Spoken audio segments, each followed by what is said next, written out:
Welcome to Mobick Explained, your gateway to the Mobick ecosystem. Do you have any of these?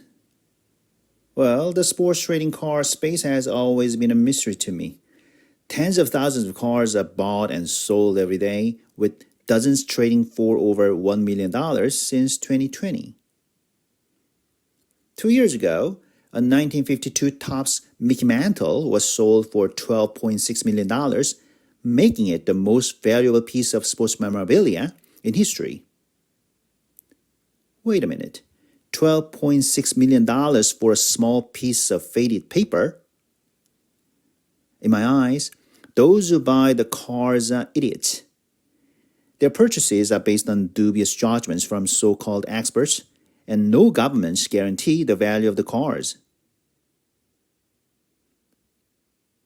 There is another strange piece of financial history found in Iraq. After the Gulf War in 1991, Iraq was placed under international sanctions. Since Iraq could no longer obtain banknotes from England, Saddam Hussein decided to replace the existing Iraqi dinar with a new currency. The older version, which had been printed in the UK, was then referred to as the Swiss dinar. The new dinar was printed in Iraq and China and was of much lower quality compared to the Swiss dinar. The new banknotes often wore different colors and sizes due to fading inks and poorly cut paper. This brought in a wave of counterfeit bills, which were often better quality than the official banknotes. For that reason, the Kurds chose to continue using Swiss dinar, which was valued 3 times the new dinar. The Swiss dinar maintained its value relatively well compared to the new Iraqi dinar, which suffered from hyperinflation.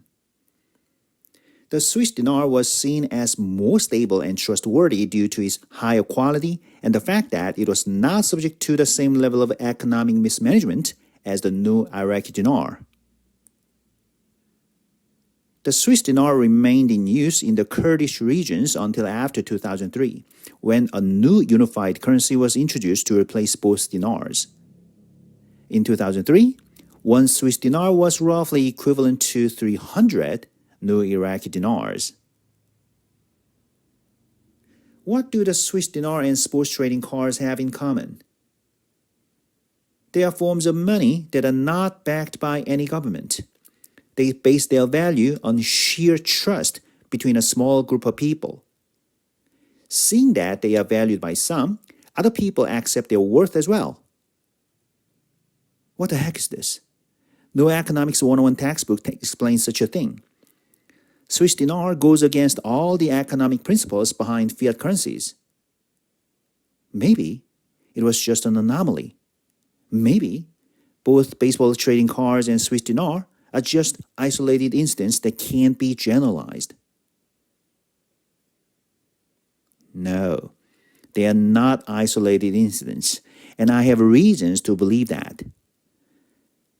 BTCMobick and JTBC are jointly sponsoring a pop-art exhibition held in Seoul. More than 200 people line up every morning to get in. Why do they decide to line up under a scorching sun or torrential rain? It's because they can get a chance to buy a BTCMobick paper wallet once they step inside. 5 different kinds of wallets are unveiled each month, and they instantly become sought-after collectibles. Even people who don't know anything about crypto see the long line repeatedly and decide to get one themselves. Once you get all 26 wallets, you can receive 1.5 Mo from the project team when the exhibition ends in September. The funny thing is that they spend about $36 to get one paper wallet. And they add their opportunity costs and labor to that. The wallets are now trading for $180 each, and the number of collectors keeps increasing. Nobody knows what a whole set of 26 cards will be worth, but I think it'll be around $10,000. I still don't want to collect them all because I favor Mobick over paper wallets. But one thing is clear. I'm witnessing another example of Swiss dinars and baseball cards being created. Homo sapiens don't need government protection when they create money. And this is only the beginning.